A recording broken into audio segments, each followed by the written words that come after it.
பார்த்தீங்கன்னா சூப்பரான நம்மளோட சென்னை இட்லி. ஓகேவா? அது எப்படி செஞ்சுன்னு பார்க்கணும்ல. ஸோ வாங்க வீடியோக்குள்ள போகலாம். அதுக்கு முன்னாடி என்னோட சேனல் நீங்கள் சப்ஸ்கிரைப் பண்ணாமல் வச்சிருக்கீங்கன்னா சப்ஸ்கிரைப் பண்ணிச்சுக்கோங்க. ஸோ மோர் வீடியோஸ் பார்க்கலாம். ஸோ வாங்க வீடியோக்குள்ள போகலாம். ஹாய் ஃப்ரெண்ட்ஸ், வணக்கம், நமஸ்தே. நீங்களே எப்படி இருக்கீங்க? நல்லா இருக்கீங்க, சந்தோஷமாக இருக்கீங்கன்னு நினைக்கிறேன், நம்புறேன். நல்லதே நினைப்போம், நல்லதே நடக்குங்க. இன்றைக்கி என்னடா பண்ண போகிறோன்னு பார்க்குறீங்களா? இது வந்து திருநெல்வேலி ஸ்டைலில் வந்து ஒரு சூப்பரான சென்னை இட்லி பண்ணுவோங்க. ரொம்பவே சூப்பராக இருக்கும்.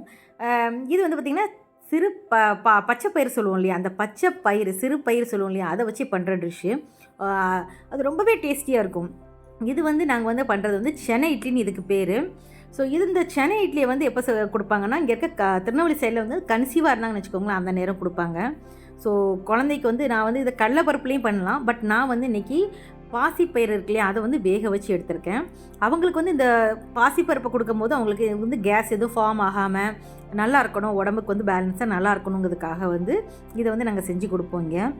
இப்போ நான் வந்து பார்த்தீங்கன்னா பச்சை பயிரை வந்து நல்லா வேக வச்சு நெய் வச்சுருக்கேன். அது கூட வந்து பார்த்தீங்கன்னா நெய் வேணாம் எடுத்துருக்கேன், நீங்கள் ஸ்கிப் பண்ணிக்கலாம். இது வந்து ஆப்ஷன். அப்புறம் பார்த்தீங்கன்னா வெல்லம் வந்து நான் வந்து பொடிச்ச வெள்ளத்தை அப்படிங்கிறனால நான் வந்து சேர்த்துருக்கேன். சுக்கு வந்து நெய்யோட இதெல்லாம் வந்து குழந்தைக்கு வந்து எந்த வகையான சைடு எஃபெக்ட் ஆகக்கூடாதுங்கிறதுனால இதெல்லாம் நான் கொஞ்சம் லைட்டாக வந்து செய்யலாமாங்க. வீடியோக்குள்ள போகலாம். ஒருவேளை உங்களுக்கு நெய் வேணான்னா வெறும் சட்டியில் கூட நீங்கள் லேசாக வந்து தேங்காவை போட்டு லேசாக வறுத்துக்கோங்க. அது லைட்டாக ஒரு பச்சை வாசனை இருக்கும், அந்த பச்சை வாசனை போகிறதுக்காக தான். ஸோ நல்லா இதை வறுத்து எடுத்துக்கிட்டு பண்ணும்போது அதோட டேஸ்ட் ரொம்பவே சூப்பராக இருக்கும். அதனால தான் பாருங்கள், இப்போ நான் நல்லா இதை வறுத்து எடுத்துக்கிறேன். அந்த நெய்யோட ஸ்மெல்லும் நல்லாயிருக்கும். அதனால் அந்த அந்த நெய் வந்து அதை தேங்காயில் படும்போது அதோட டேஸ்ட் ரொம்பவே சூப்பராக இருக்கும். அதனால தான் பாருங்கள், நல்லா இதை வறுத்து எடுத்துக்கிறேன். லைட்டாக ரொம்ப நல்லா வறுக்கணும்ல, ஓரளவுக்கு லேசாக அப்படியே லேசாக அந்த அதில் இருக்க ஒரு ஈரப்பதம் இருக்கும் இல்லையா, அது போகிறதுக்காக லேசாக வறுத்து எடுத்துட்டோம்னா சூப்பராகவே இருக்கும். அதுக்கப்புறம் பார்த்திங்கன்னா நம்மளோட பயிர் வச்சுருந்தோம் இல்லையா, அந்த பயிரையும் நான் வந்து உள்ளே சேர்த்துக்குவேன். அதனால தான்.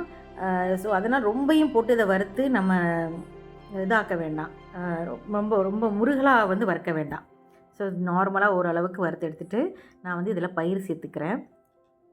ஸோ இந்த பயிர் வந்து நான் வேக வச்சது, அதனால் நான் வந்து ஈஸியாகவே நமக்கு வந்து அது உள்ளோட சேர்த்து நல்லா பிளெண்ட் ஆகிறதுக்கு நல்லாயிருக்கும். இந்த நெய்யோடு சேர்த்து அந்த தேங்காய் அதெல்லாம் சேர்த்து ஸ்மெல் வந்து ரொம்ப சூப்பராக இருக்குங்கனால நான் அதோடு சேர்த்து நான் கொஞ்சோண்டி வறுத்துக்கிறேன். அப்புறம் பார்த்திங்கன்னா நம்மளோட வெல்லம், நான் வந்து பொடிச்சு வச்ச வெல்லம் வச்சுருக்கேன். நீங்கள் நார்மல் வெல்லம் இருந்தால் கூட பாகு எடுத்து நீங்கள் இதை வச்சுக்கலாம்.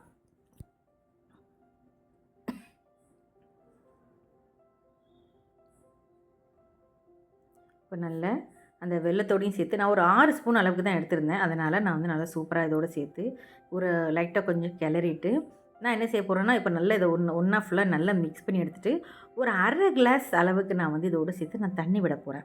அப்போனா தான் எல்லா மசாலாஸில் எல்லாமே ஒன்றா சேரும் போது கொஞ்சம் நல்லாயிருக்கும்.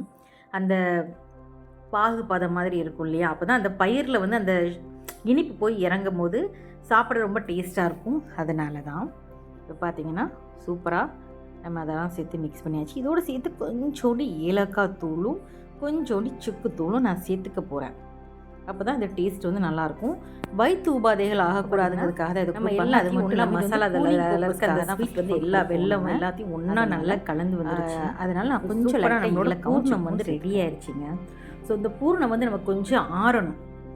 ஓகேவா? இப்போ எனக்கு இந்த அளவுக்கு ஓகே தான். எனக்கு வந்து ரொம்ப நல்லா ஒன்றா கலந்துங்கிறது கிடையாது. ஸோ ரொம்ப ஓரளவுக்கு ரொம்ப ட்ரை ஆயிடுச்சு, நம்ம வந்து பிடிக்க வர பாப்போம்ல இந்த அளவுக்கு வச்சுருக்கோம். இப்போ வந்து நான் அந்த பூர்ணம் வந்து நல்லா இதோட சாப்பிடும் போது அந்த சைடில் வச்சுக்க வெல்லமும் அந்த பயிர் சைடில் வச்சுட்டு நல்லா ஆறுனதுக்கு அப்புறம் தான் நம்ம வந்து இதை கையால் மசிச்சதுக்கு அப்புறம் தான் நம்ம வந்து பண்ண முடியும். அதனால ஸோ அதை கொஞ்சம் இதோட சேர்த்து நல்லா கிளறி எடுத்துட்டேன் நான். அதுக்கப்புறம் நான் உங்களுக்கு தெரியும்.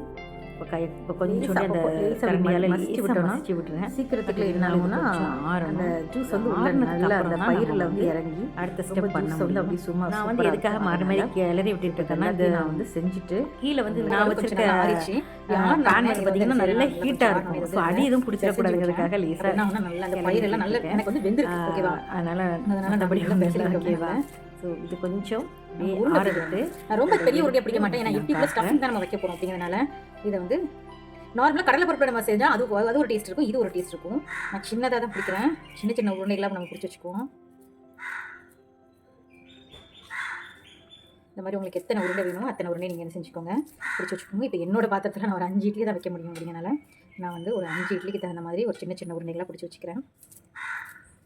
ஃபஸ்ட்டு இதை இப்படி உருண்டை பிடிச்சிட்டு அப்புறம் தட்டி வச்சுக்க போகிறேன். அப்படியே நம்ம வைக்க முடியாது இல்லையா, அதனால். ஆனால் அது ரொம்ப டேஸ்ட்டாக இருக்கும். நீங்கள் சாப்பிட்டு பார்த்தீங்கன்னா உங்களுக்கு தெரியும். ஸோ நான் இதெல்லாம் செஞ்சு கொடுத்துருக்கேன்.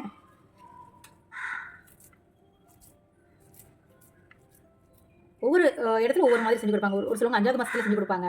ஒரு சிலவங்க 7வது மாதம் 9வது மாதம் வரைக்கும் செஞ்சு கொடுப்பாங்க.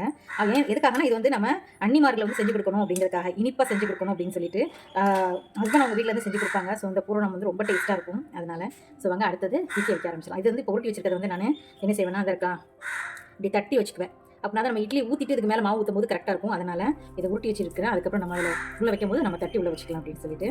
ஸோ வாங்க இட்லி வேக வைக்க ஆரம்பிச்சிடலாம். எப்போவுமே இட்லி வைக்கும் போது நல்ல தண்ணி வந்து நல்லா சூடாகி கொதிக்கும் இல்லையா, அதுக்கப்புறம் வந்து நீங்கள் இட்லியில் வந்து மாவு ஊற்றி நீங்கள் வைங்க. அப்போ தான் பார்த்தீங்கன்னா இட்லி ரொம்ப சாஃப்டாக பஞ்சு போல் வரும். துணி போட்டு பெரும்பாலும் அவங்க நீங்கள் துணி போட்டு வச்சிங்கன்னா அதோட சாஃப்ட்னஸும் டேஸ்ட்டும் ரொம்பவே வித்தியாசமாக இருக்கும். அதனால தான் நானும் துணி போடாமல் வச்சிருக்கேங்க. ரொம்ப ஹார்டாக இருக்கிற மாதிரி எனக்கு ஒரு ஃபீல் இருக்கும். இப்போ நான் துணி போட்டு வைக்கிறதுனா ரொம்ப சாஃப்டாக இருக்கும் என்னோட இட்லிலாம். பார்த்தீங்கன்னா ஆல்ரெடி வீடியோவில் ஒரு vlog வந்து ஷேர் பண்ணியிருப்பேன். ஸோ நீங்கள் அதை பாருங்கள். இப்போ நல்லா கொதிக்க ஆரம்பிச்சிச்சு. இப்போ நான் என்ன செய்யறேன்னா, மற்ற நேரம் வந்து இட்லி வந்து நான் என்ன செய்வேன்னா, இட்லி வந்து நான் செய்வேன் ஊற்றிட்டு உள்ள வச்சிருந்திருப்பேன். பட் இது ஸ்டஃபிங் கொஞ்சம் இட்லினால சரி மாவு வந்து கம்மியாக தானே விடும் அப்படின்னு நான் பாருங்க. இப்போ கம்மியாக விடுறேன்.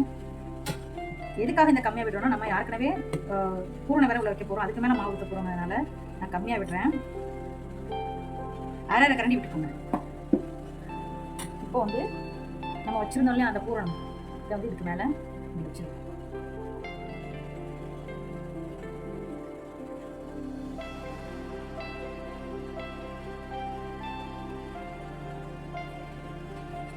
இப்போ வந்து இதை மூடணும். அதுக்கு பேர் தான் இதுக்கு வந்து சென்னை இட்லி. இதை மறைச்சி கொடுப்பாங்க அப்படின்னு சொல்லி சொல்லுவாங்க. ஸோ சென்னையாக இருக்குமா அந்த இட்லி பார்த்தீங்கன்னாலே உங்களுக்கு தெரியும். இதில் நீங்கள் மசாலா இட்லி எதுனாலும் பண்ணலாம். பட் அந்த காலத்தில் எங்கள் அம்மா சொல்லுவாங்க, அப்போலாம் வந்து கொடுப்பாங்க அந்த மாதிரி சென்னை இட்லி வந்து ரொம்ப குழந்தைங்களுக்கு ரொம்ப ஹெல்த்தி அப்படின்னு சொல்லிட்டு. அப்போலாம் ரொம்ப டிஷ்லாம் அந்த மாதிரிலாம் கிடையாது இல்லையா. ஸோ அப்போ அவங்க ஆசைப்பட்டதெல்லாம் நம்ம கொடுக்கணும் அப்படிங்கிறதுக்காக இந்த சென்னை இட்லி வந்து ரொம்ப ஸ்பெஷலாக செஞ்சு கொண்டு வந்து கொடுப்பாங்க. அவங்க வீட்டுக்கு அழைச்சிட்டு போனாலும் கொண்டு வந்து கொடுப்பாங்க. இப்போ பாருங்கள் நம்ம எல்லா இட்லியும் மேலே ஊற்றியாச்சு. ஸோ இப்போ இட்லி வந்து மூடி போட்டு வேக வச்சு எடுக்க வேண்டியது தான். சரி மூடி போட்டு வேக வச்சுட்டு உங்களுக்கு காட்டுறேன். இப்போ பார்த்தீங்கன்னா இட்லி வந்து வேக வச்சு எடுத்தாச்சு. பார்த்தீங்கன்னா உங்களுக்கு தெரியும். நான் ஒரு டூத்பிக் வச்சு இப்படி வச்சு பார்ப்பேன். நல்லா வெந்துருச்சு. இப்போ நம்ம அதை எடுத்துட்டு உங்களுக்கு காட்டுறேன். இப்போ பார்த்தீங்கன்னா சுட சுட இட்லி இருக்குங்க. ஓகேவா, சென்னை இட்லி பார்த்தீங்கன்னா உங்களுக்கு கட் பண்ணி காமிக்கேன். இதெல்லாம் ரொம்ப சூடாக கையால் பிச்சு காமிக்க முடியல, சாரிங்க. இல்லையா கையில் சுடுங்க. இதை பாருங்கள், இந்த மாதிரி இருக்குங்க. ஸ்டஃபிங் இட்லி மாதிரி சூப்பராக இருக்கும். இந்த டேஸ்ட்டும் பார்த்தீங்கன்னா ரொம்பவே அட்டகாசமாக இருக்கும்.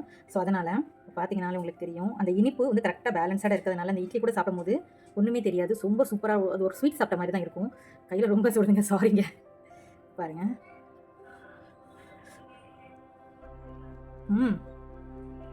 சூடாக சாப்பிடும் அவ்வளோ டேஸ்ட்டாக இருக்குது. ஆற வச்சு சாப்பிடணும்னா இன்னும் டேஸ்ட் நல்லாயிருக்கும். ஏன்னா நம்ம போட்டுக்க நம்ம போட்டுக்க அந்த வெல்லம் ப்ளஸ் அந்த ஏலக்காய் சுக்கு இதோட ஃப்ளேவரோட சேர்த்து சாப்பிடும்போது ரொம்பவே சூப்பராக இருக்கும். ஒரு ஆட்டை நீங்கள் வீட்டில் இதே மாதிரி சென்னை இட்லி வந்து செஞ்சு ட்ரை பண்ணி பாருங்கள். இதில் இனிப்பு செய்கிறோம் நம்ம. நெக்ஸ்ட் டைம் உங்களுக்கு வந்து மசாலாஸ் போட்டு நம்ம அப்படி செய்கிறோங்க, அதையும் நான் செஞ்சு காமிக்கிறேன். ஆனால் இதை வந்து கர்ப்பிணி பெண்களுக்கு வந்து கொடுப்பாங்கன்னு நான் சொன்னேன் இல்லையா. ஸோ இது எல்லாருமே சாப்பிடலாம், ரொம்பவே நல்லது, ஹெல்த்தியும் கூட. ஒரு ஆட்டை நீங்கள் ட்ரை பண்ணி பாருங்கள் வீட்டில். உங்களுக்கு இது எப்படி டேஸ்ட்டில் வந்தது, எப்படி நீங்கள் பண்ணீங்கன்னு சொல்லிட்டு எனக்கு கமெண்ட்ல சொல்லுங்கள். ஸோ இந்த வீடியோ பிடிச்சா லைக் பண்ணுங்க, கமெண்ட் பண்ணுங்க, ஷேர் பண்ணுங்க, சப்ஸ்கிரைப் பண்ணுங்க. தேங்க்யூ ஃபார் வாட்சிங். Bye friends.